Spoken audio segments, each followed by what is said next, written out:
Does anybody recognize this man? Not too many people. They've been very fair, actually, for the last 3 days. President Trump, are you going to have a green light for another attack in Iran?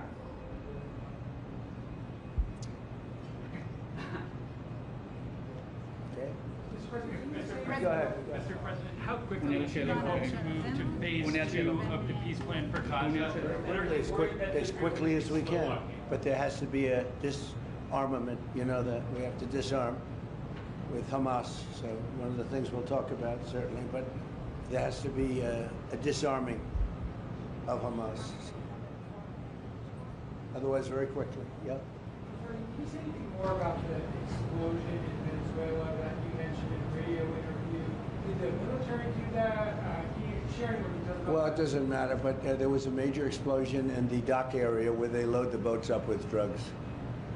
They load the boats up with drugs, so we hit all the boats, and now we hit the area. It's the implementation area. That's where they implement, and that is no longer around. Is that the only strike that the U.S. has done? I don't want to comment. President Trump, yesterday there was an explosion overnight, and the Russians say that Ukraine tried to hit the residence of President Putin. Do you have any information? No, I don't know about it, actually, and I don't, I just heard about it, actually, but I don't know about it. No. Did you speak with That would be too bad. That would not be good. What was the outcome of your telephone call with President Putin this I morning? had a very good talk this morning. I waited till this morning because it was pretty late by the time we finished, like 2:30 in Russia, 2:30 in the morning, and we had a very good talk. We spoke at 8 o'clock in the morning hour time, and it was a very productive talk. I mean, we have a few very thorny issues, as you can imagine. He knows about thorny issues probably better than anybody in the world, but it's working out. We have a couple of issues that we're going to get resolved, hopefully, and if we get them resolved, you're going to have peace. You're going to have Ukraine.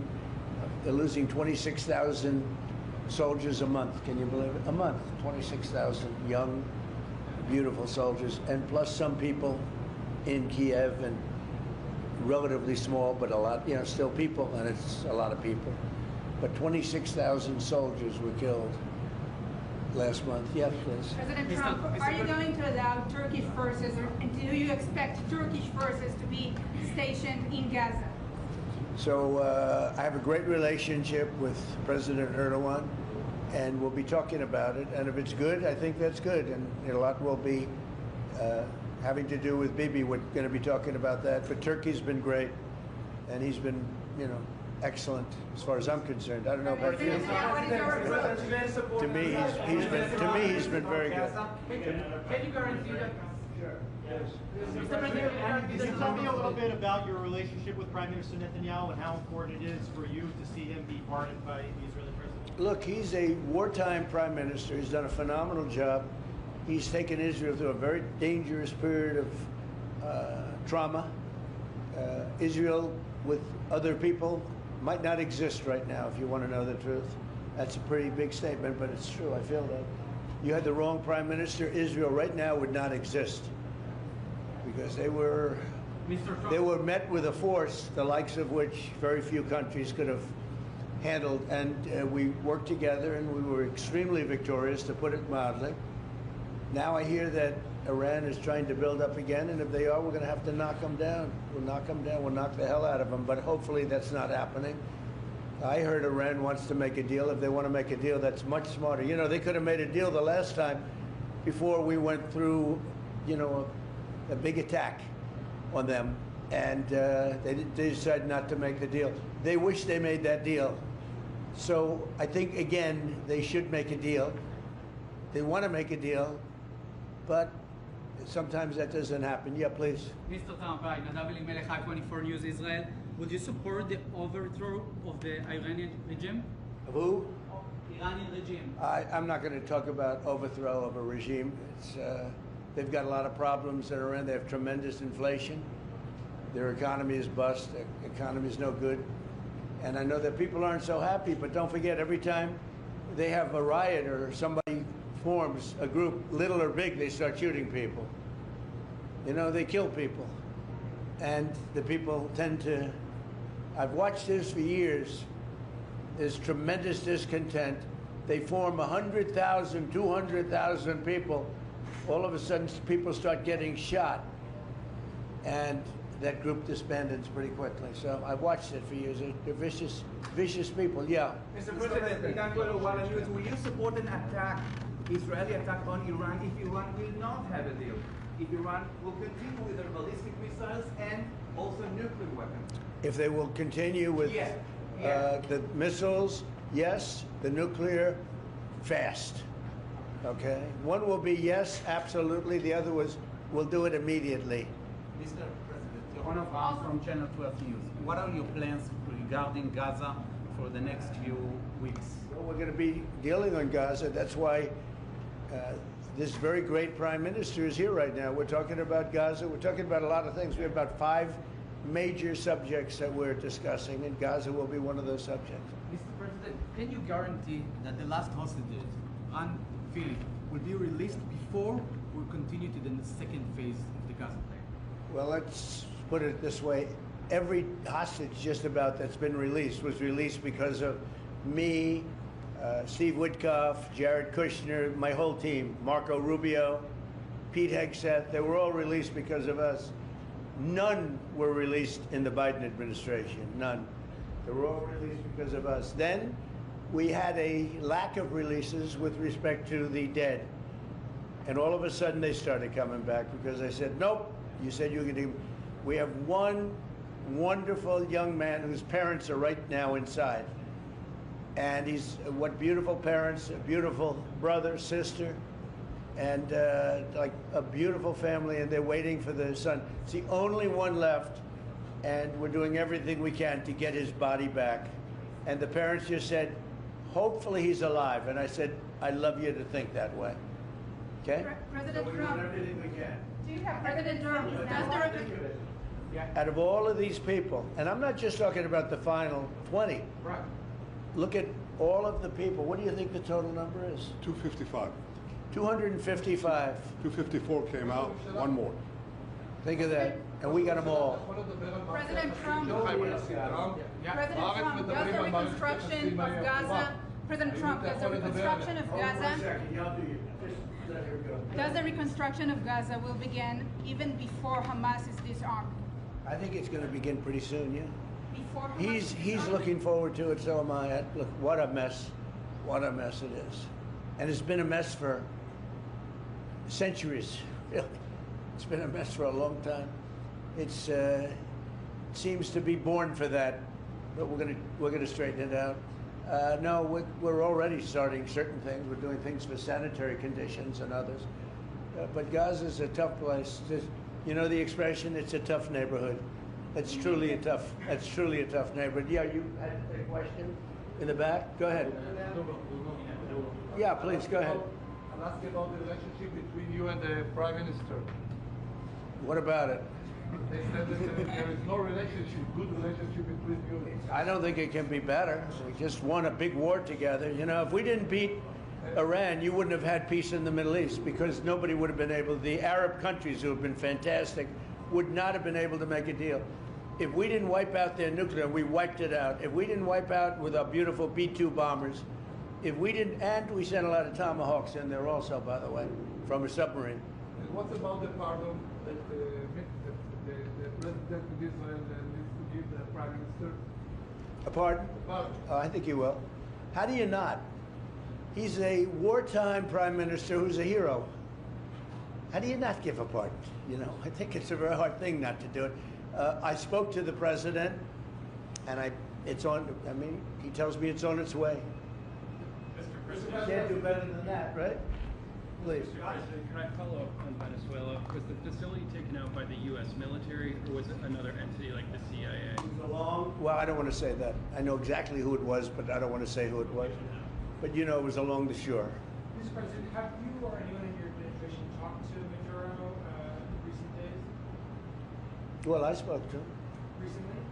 pretty recently, reasonably, but nothing much comes of it. Yeah. Mr. President, can you explain the importance You have to understand what he's done. They've sent billions of dollars of drugs in. But maybe just as bad, they've sent hundreds of thousands of people in from jails, from prisons, from mental institutions and insane asylums.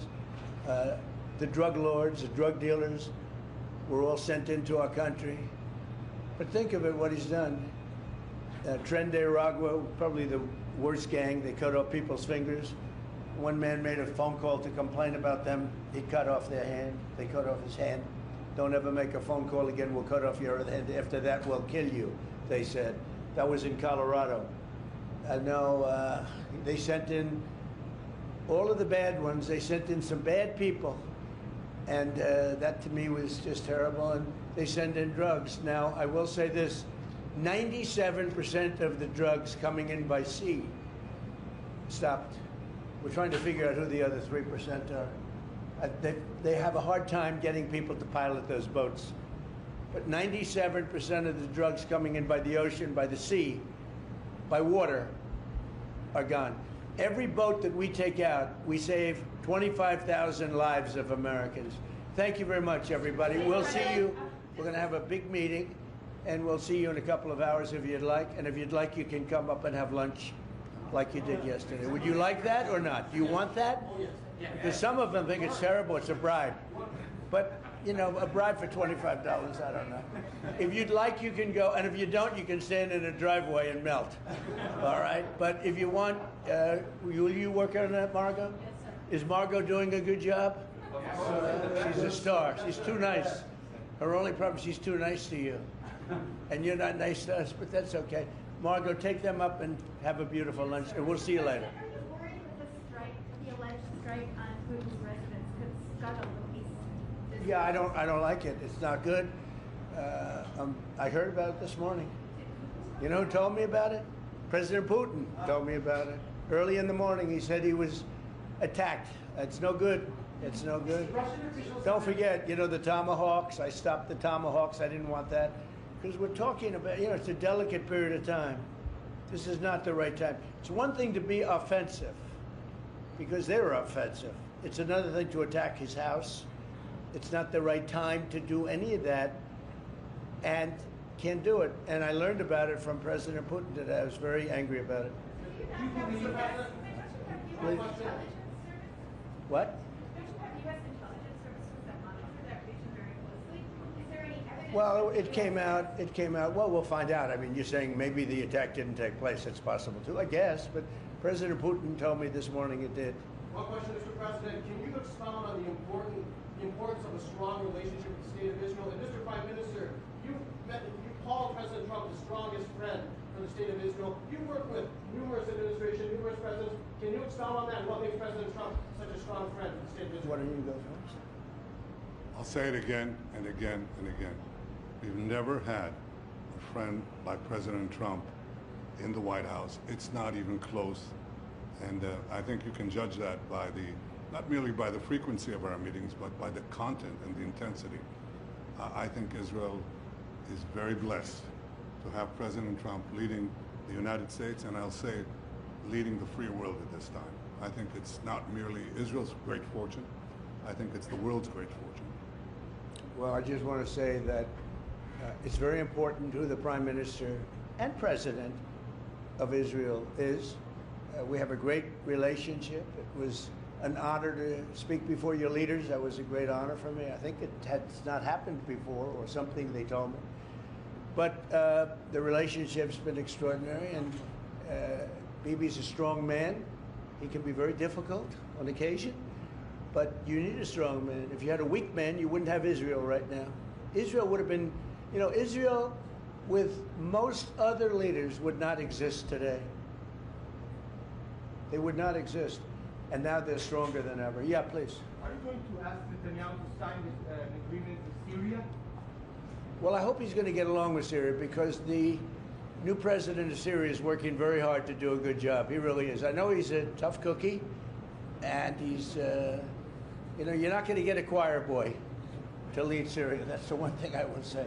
So I hope they're going to get along, because, you know, I dropped the sanctions on Syria because otherwise they wouldn't have had a chance. We want to see Syria survive. So we're going to be talking about Syria too. Okay. Thank you very much, everybody. Have a good time. Go have a good lunch. Prime Minister Netanyahu, Thank there's you. a lot of facts regarding. You know, after you hear these things, I think better to quit now. Thank you. Thank you.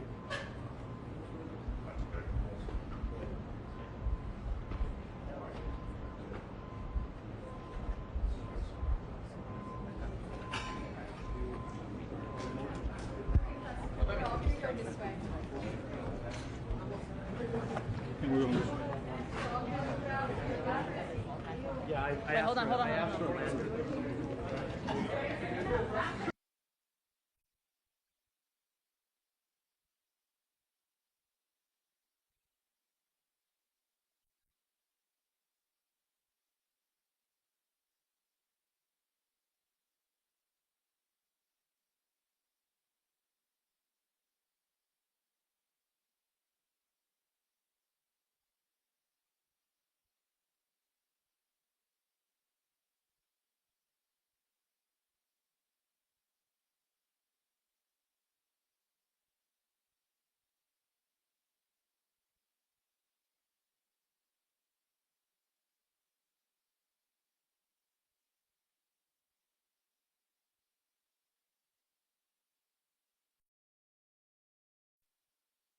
But to both of them, I said we're going to cut you off. No more trade. Then I put 200% tariffs on. The next day they called. We looked at 35 years of fighting, and they stopped. Do I get credit for it? No. They gave me. no, I I think you did do 8 that. of them. India. How about India and Pakistan? And then so I did 8 of them, and then I'll tell you the rest of it. How are you doing? Okay. You gonna all be outside the beautiful sun? Good. Enjoy your lunch. It's a very good group. We made a lot of progress already. We had about a 5-minute meeting, and we've already settled about 3 of the difficulties. So thank you very much for being here. Thank you, Press. Thank you, Press. Thank you, Press. Thank you, Press. Thank you. Thank you very much, everybody.